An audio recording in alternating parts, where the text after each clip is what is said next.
The First Death. The story of Freddy Krueger begins not in dreams, but in fire. Before he was a legend, he was a child killer in Springwood. When the law failed, the parents cornered him in a boiler room, doused it with gasoline, and burned him alive. Flames ended his body, but nightmares gave him rebirth. Freddy returned stronger, hiding in sleep, feeding on fear. Nancy Thompson became his final obstacle. One by one, Freddy hunted her friends, each scream making him more powerful. She finally understood the truth: terror was his fuel. Nancy stood tall, refusing to give him what he needed. She turned away, denying him power. Freddy clawed at emptiness, shrinking into smoke and silence. For a heartbeat, it seemed over. But legends like his never really die. The kiss of love. 5 years later, Freddy finds another way back. This time, he doesn't just haunt dreams, he hunts for a vessel. Jesse Walsh, the new kid in Nancy's old house, becomes Freddy's chosen host. Night after night, Jesse feels the monster inside him, whispering, pushing, demanding to be let loose. Freddy's plan is darker than before. He wants to kill in the real world using Jesse's body as his mask. The tone of this film is heavier, colder. Freddy lurks in shadows, not yet the wisecracking demon of later sequels. When he finally bursts through Jesse, claws ready, it feels less like a slasher kill and more like a possession straight out of hell. But even evil has a weak point. Lisa, Jesse's girlfriend, refuses to surrender him. In the burning heart of the climax, she faces Freddy directly. The room swirls with fire and steel, and Jesse's soul seems lost. Until Lisa presses forward, not with weapons, but with faith. She kisses him, an act so human, so defiantly alive, that it cuts through Freddy's grip. Freddy screams, his burned skin peeling as flames burst from within. His body collapses, twisting and melting, until all that remains is Jesse, shaking but free. Love overpowers rage. For a moment, the nightmare is silenced, but the ashes still glow, and ashes have a way of rising again. The grave of bones. In Dream Warriors, the battlefield shifts to a psychiatric hospital, where Freddy sharpens his cruelty on teens dismissed as delusional. Nancy Thompson, older and scarred, knows the truth. She trains them to fight in dreams, turning victims into warriors. For the first time, Freddy faces resistance. Powers clash with claws, but he twists the dream world like a cruel puppet master. One by one, the warriors fall, and his hunger only deepens. Meanwhile, Dr. Neil Gordon uncovers Freddy's anchor to the real world, his hidden skeleton. Guided by Amanda Kruger's spirit, Neil digs it up and drenches it with holy water. This is where the nightmare finally bleeds into the real world. Inside the dream, Freddy convulses as divine light bursts through him. He screams, clawing at emptiness, torn apart in both worlds at once. The soil closes over his bones, but memory is never holy ground for long. The Mirror of Souls. Just when the nightmare seems over, Freddy claws back into existence, piece by piece. His first target is Kristen Parker, the last of the Dream Warriors. In her dream, he burns her alive. Before dying, she passes her rare gift, the ability to draw others into dreams, to her friend Alice. Alice begins timid, unprepared, but each friend Freddy kills leaves their power behind. Joey's control over water, Kincaid's strength, their abilities flow into Alice, and Freddy, without knowing, creates his greatest threat. By the final battle, Alice has become the Dream Master. Inside a vast cathedral, she faces him, reciting the ancient nursery rhyme. The words strip his confidence, forcing him to see himself in a towering mirror. Took a whole army of souls, but hey, guess Freddy finally couldn't handle his own reflection. The stolen souls burst free, tearing him apart. Silence follows, but on Elm Street, silence is never permanent.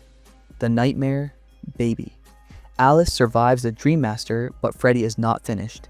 His return is more twisted than ever, because this time he doesn't come for Alice directly. He comes for her unborn child. Through the fragile dreams of the baby, Freddy claws into the world again, hunting the innocent to torment the living. It is cruelty, sharpened into strategy, innocence turned into a doorway. The stage shifts to an abandoned asylum, walls echoing with the scars of Freddy's past. Inside, Alice fights, but the dream bends to his will.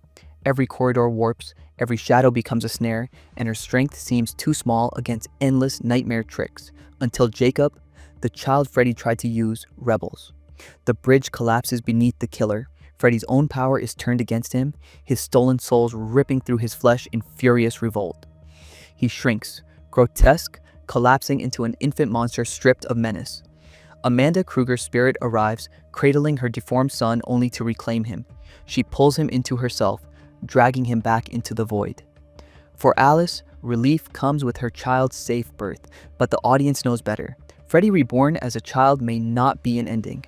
It may be the cruelest setup of all, the final explosion. By the time Freddy's Dead arrives, the Dream Killer has become a legend inside and outside the story.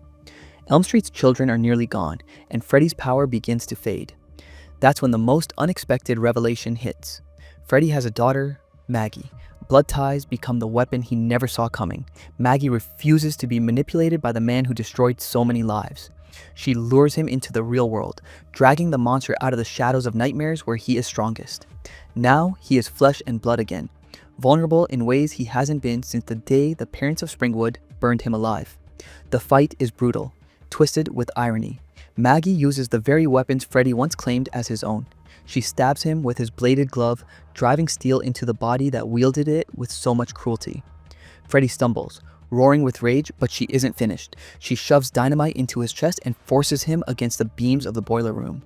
There is no clever trick, no dream logic escape. The explosion tears through him, scattering pieces in a storm of fire and smoke. Maggie stares at the wreckage as if daring the nightmare to rise again. The screen screams his death and finality. But Freddy Krueger is a character built on breaking endings, and fans knew the silence would not last. The furnace of reality.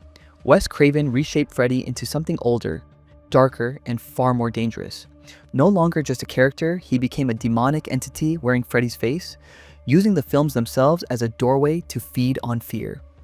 Heather Langenkamp, the actress who once played Nancy, found her real-life unraveling as the line between fiction and reality dissolved.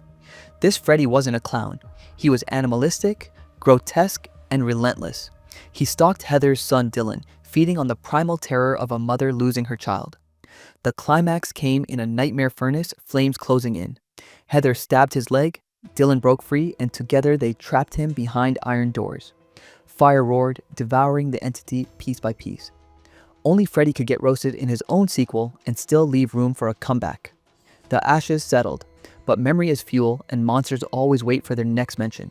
The clash of monsters. For decades, horror fans argued over one question: who would win in a fight between Freddy Krueger and Jason Voorhees? In 2003, Freddy vs. Jason finally put the debate on screen.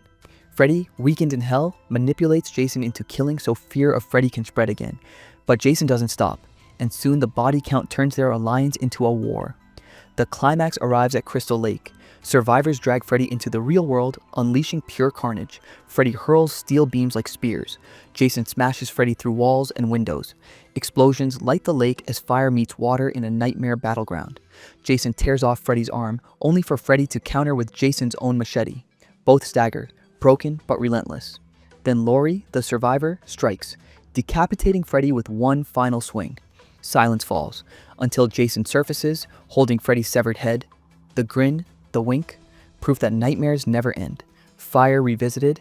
The remake dragged Freddy Krueger into a new generation, darker and crueler than ever.